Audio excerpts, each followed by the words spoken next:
Hello mga kabsat, it's me, RK Vlog.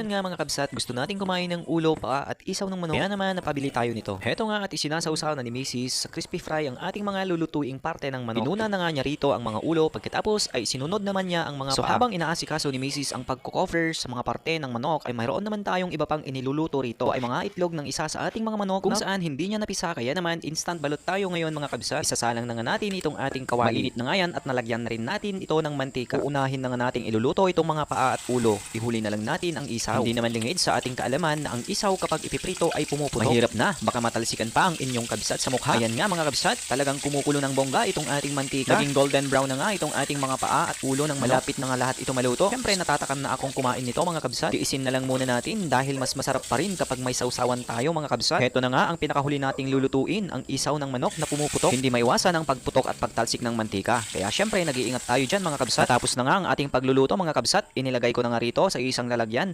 Dadampot ka kung alin at ano dyan ang iyong magustuhan. Naghanda na nga rin tayo ng ating sausawan, suka, asin, asukal, paminta, sibuyas at may pipino na rin. Paghalu-haluin. Maraming salamat sa panonood mga kabsat.